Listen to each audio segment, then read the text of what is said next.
now I'm totally against anything to do with putting other people down, bullying.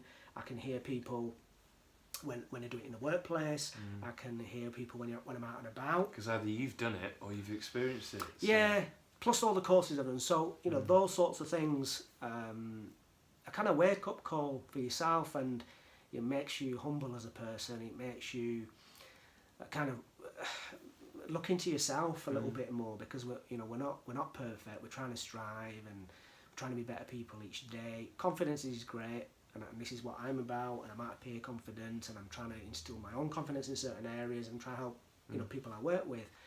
But there has been this whole backlog where I haven't been confident. No. I've been really, really shy. I've tried loads of silly tactics to evade that, essentially because of insecurity or what people might think of me or what my peer group might think. So I've done it all the wrong, all the things that I don't teach my own kids. You know, don't do this. And my kids are still kids, so they'll try it with each other. So I've got to use all the things that I wanted to remember and take from my dad's parenting and add all the things that me and my missus and all the things I've read and been influenced by, and share it without being an authoritarian. Let them, and then sometimes I will. My middle one is a bit of a rebel. My middle one, a lot of bottle. My middle one, she's been to at least 3 or 4 business networking events with me, with adults, and she's there.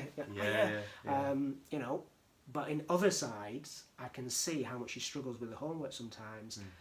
And sometimes she doesn't understand the question or the process. And you can identify with that. And I can identify what's going on.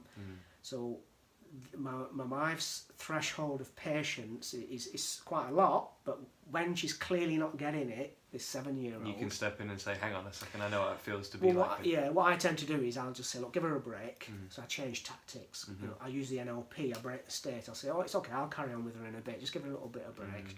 But sometimes it's like, I remember when I was a kid, I've got an older sister, 5 years older, and my dad used to say to her, so in a way it's imposed that you need to help him, as in me, with his maths, English and whatever. Now, my mind used to go blank. Now, on paper, it would say 24 times 9. And this is the way you do it. I can see what's going on, but it's just not going in. To me, it could be written in another language. That's how bad it... So she'd try her best, and eventually she'll go, what is it that you don't understand, in that tone of voice? And she might... It's not helpful. Well, it's not helpful, but it's your older sister. We're both young. It is a kind of, why am I doing it? But my dad, like I said, his upbringing was completely different. He didn't have those parenting skills in the same way to be able to sit down with his son and go through all these mathematical problems or questions and all that, because his schooling was in India, and it's different. Very different. So she'd end up saying, you thick get, why do you not get it? And then I'd get into tears, and then basically that's part of the whole situation again about education, where what it means and our experience. So there's lots of times I can see my daughter, I can see it a mile off, that she's just on the first 10% now of fogginess in the brain. So what I do is just a little bit, in order to exercise, she doesn't know how to do any of this, but just to exercise a little bit of the mental muscle, I push it a little bit more, get her to think. I don't give her all the answers. And when it gets to about 20-30%, I'll go, let's have a break. Let's have a break, do something different. Maybe I'll get her to do something, or she can just go away and play with her sisters. And then I will return back, and I'll approach it from a different way, because I see her face light up, and I see her exude confidence when she actually thinks, I've got that now. So we were doing percentages, right, of the day, and a half, a quarter, a third, and an eighth. We went over it millions of times, and then I went, so we've got how we're going to do this as a quarter, and how would you write a quarter? And she's still going, I don't know. That made the link. I don't know. So I just kept on doing it, and I tried it in various different ways, and then the rest of it is, once she got it, then it's about reinforcing that learning by repeating it, which is again something I found pleasure in doing. It takes a lot of energy, and that's why even as adults, if we're learning something, we need to break it up, and same with the children, we need to break, because I don't want her to feel that I've asked somebody who is an adult, is my dad, he's teaching me this, I don't know it, I don't know the process, and basically he's just been shouting at me, because she'll close down. Of course. And imagine that as adults now. So if we're trying to learn how to sing, if we're trying to learn how to play the guitar, any new thing, it could be academic, it could be a new way of working in terms of mindset, confidence, and somebody's going, well, I've told you that 10 times, Michael. Why, you know, what's wrong with you? You start thinking, well, maybe there is something wrong with me. Well, really, I've always aspired to this thing that if you don't get whatever it is, so let's just say, I don't know, let's just say I'm helping you to make a chicken tikka curry, for example, hypothetically. Yeah. I don't eat that many curries, by the way. But imagine I'm trying to do that, right? Yeah. So we're doing whatever. If you're not getting it, the process is the recipe, and in the end, you turn round and say, that's it. I'm going to stick. I can't do it. That's my failure. See, that's great till you say that. Yeah. Because not a lot of people would. Well, it's come over time because I've had it done to me, and then we're all looking for solutions now. Because as a coach, I'm a solution-focused coach, and the way you do things, we're not looking for problems because they don't get us anywhere. No. Obviously, we can learn from problems. My role would be is to track back at what point did it get confusing, at what point did it start to get I don't get it anymore, and revisit those. So it's my role, and I think nowadays the whole education system has changed. I think most of the teachers, if not all of them, will say, if I'm not getting how to do my times table, it's down to the teacher to explain it differently, better. They might need to spend an extra hour with me, hypothetically speaking. Everybody's got the same kind of time in classrooms, but either they set me specific work. The teachers at the school my kids go to are absolutely amazing because my wife has got this app. She's the one that usually communicates with the teachers on this app. They call it dojoing. It's a messaging system. Yeah. So we've got teachers, one teacher in particular that, with my middle daughter, a really strong bond. The other kids, the other one's, like I said, she's too young, she's starting nursery soon, and the older one at 9, she's got her kind of bonded teachers. But the one in the middle, who's 7, the teacher's replying back to dojos at half 9 at night on simple things, things that might have made quite a big difference. So we've said, she's struggling with this, and she's messaged back. So when I went for a parents' evening, I've got another one coming up, but I really thanked her, and I said, do you know what, I like to subscribe my philosophy that people I work with, so that's not just paying clients, it's people that come into my life, that I'm kind of there for you within reason, anytime. Yeah. Right. So it depends what it is. If you sent me a message, then if I can reply to it really quickly, it doesn't matter if it's if it helps. Midnight, because if I send a notification, right, bang, whatever it might be. But at 2 o'clock in the morning, you're ringing me. It just depends. If I'm near my phone, and it depends who it is, what the last conversation was. If I thought this could be an emergency, I'll probably pick it up. You're willing to help other people. So it's so interesting hearing. There's so many things coming through. So if we're charting your journey, yes, it's a journey of redemption. Going in one way and going, look, I've been there, it doesn't work. Yeah. Changing from a fixed mindset to a growth mindset or to an affluent mindset and going, I can actually do this thing. Yeah. And actually taking ownership and saying all the things that I've been through that were hard and that I didn't enjoy have actually brought me to this place. Yeah. So looking forward now, because like you say, it's clear listening to where you've come from, why it means so much to you, what you do now, and why it's authentic and how it comes across, because it's earned the hard way.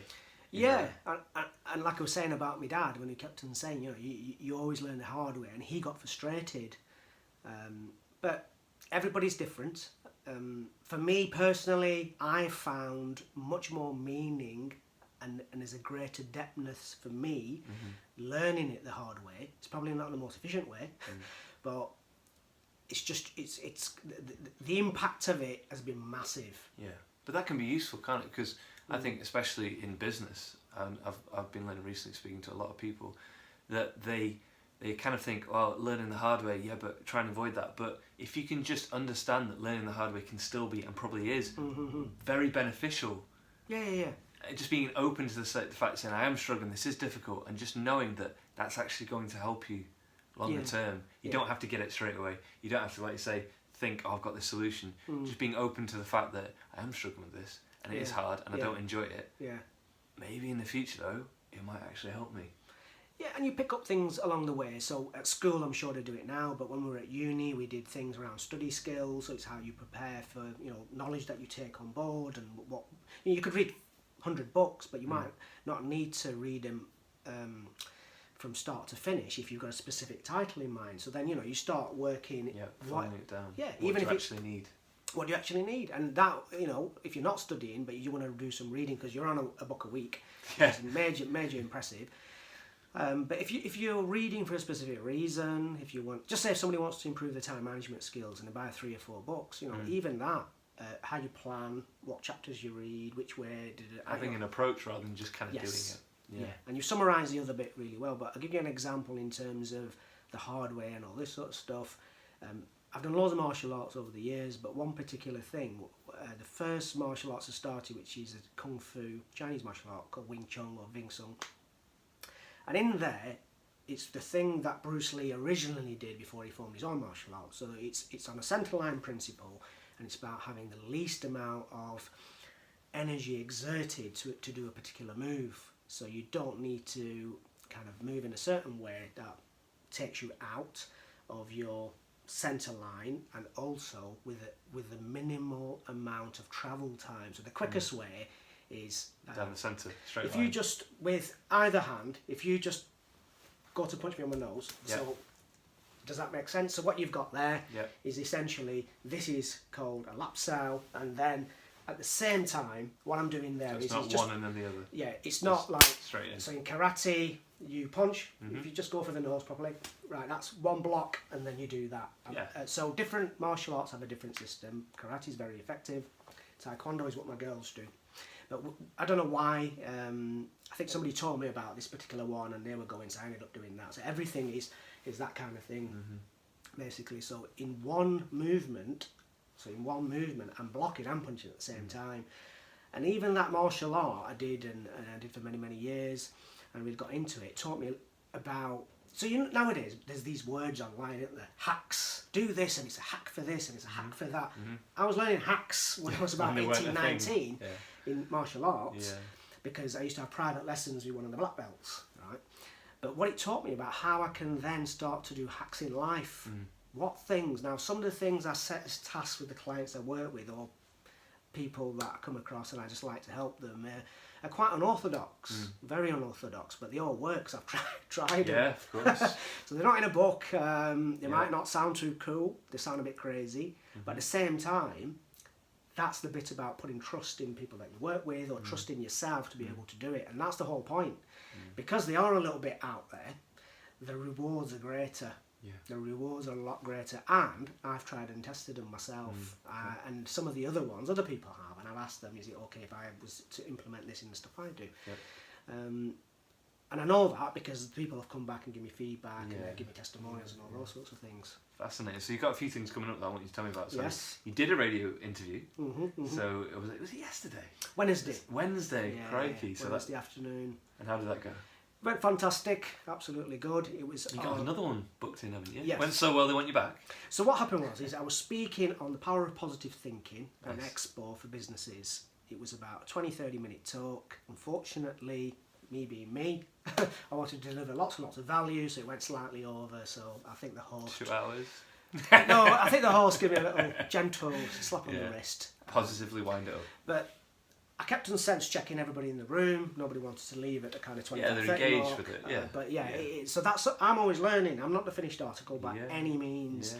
So that's something I need to think. I got after following the event, directly after, lots and lots of positive feedback, and I've Good. got quite a lot of emails subsequently after the event praising the kind of stuff that we So did. help people. Help people. So that's what that was. And then when I was there, BBC Radio Lancashire, one of the presenters, John Gilmore, he was there. So we've been communicating online for maybe a year, 2 years. First time we actually met in person. So we agreed to Yeah, do a he's a nice short. guy. Yeah. Oh, he's a real gentleman. So agreed to do a short interview, about a minute to 2 minutes, at the expo. Oh, wow. Who was I? What, So you had to get it down to 2 minutes. How did you find that? Yeah, really good. Really good.